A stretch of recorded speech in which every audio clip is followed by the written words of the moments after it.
രാവിലെ തന്നെ വണ്ടി എടുത്ത് കടയിൽ പോകാമെന്ന് വിചാരിച്ചപ്പോൾ വണ്ടിക്കകത്ത് പെട്രോളില്ല. പമ്പ് വരെ പോകാൻ പോലും ഇല്ലാത്തതുകൊണ്ട് ഒരു കുപ്പിയെടുത്ത് കൂട്ടാനെ വിളിച്ചിട്ട് പമ്പിൽ പോയി എണ്ണ മേടിച്ചു. എന്നിട്ട് വീട്ടിൽ വന്ന് കാപ്പിയും കുടിച്ച് ഈ കുളിച്ചൊരുങ്ങി പോകുന്നത് ശബരിമലയിലോട്ടാണ്.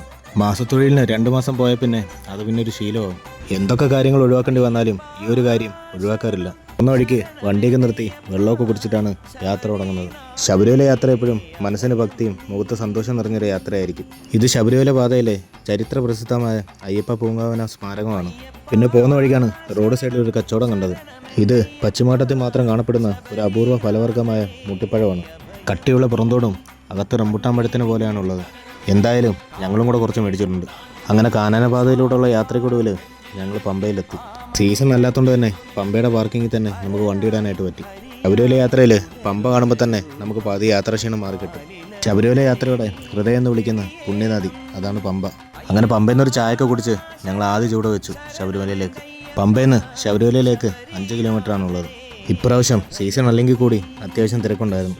കുട്ടികളെ കൊണ്ടും പ്രായമായവർക്കും വരാൻ പറ്റിയ സമയമാണിപ്പോൾ. അങ്ങനെ യാത്രയിൽ അപ്പാച്ചിമേടെത്തി. ശബരിമല യാത്രയിൽ ഏറ്റവും ദുഷ്കരമായ കയറ്റമാണ് അപ്പാച്ചിമേട്. കാട്ടിലെ ദുഷ്ടശക്തികളെ തൃപ്തിപ്പെടുത്താനാണ് ഇവിടെ അപ്പം നിവേദിക്കുന്നത്. കയറ്റം കയറുമ്പം ക്ഷീണം അനുഭവപ്പെടുന്നതും നെഞ്ചുവേദന ഉണ്ടാകുന്നതും സാധാരണമാണ്.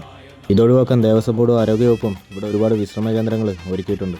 അങ്ങനെ പോകുന്ന വഴിക്കൊരു തണ്ണിമത്തനൊക്കെ തിന്ന് ഞങ്ങൾ മരക്കൂട്ടത്തെത്തി. ഇന്ന് അങ്ങോട്ട് പോകുമ്പോഴാണ് കൂടുതലും സിംഹവാലം കുരങ്ങനെയും മലയണ്ണാനൊക്കെ കൂടുതലും കാണാനായിട്ട് പറ്റുന്നത്. സ്ഥിരമായി എല്ലാ മാസങ്ങളിലും വരാറുണ്ടായതുകൊണ്ട് ഇപ്പം ഞങ്ങൾക്ക് വലിയ ക്ഷീണമൊന്നും അനുഭവപ്പെടാറില്ല.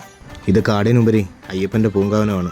അങ്ങനെ യാത്രയിൽ ഞങ്ങൾ നടപ്പന്തലിലെത്തി. ഇനി ഇവിടുന്ന് അയ്യപ്പൻ്റെ അടുത്തേക്ക്. മനസ്സിനാകെ ഒരു വിഷമേ ഉള്ളൂ. ഇരുമുടി ഇല്ലാത്തതുകൊണ്ട് തന്നെ 18 പടി ചവിട്ടാൻ വേണ്ടി പറ്റില്ല.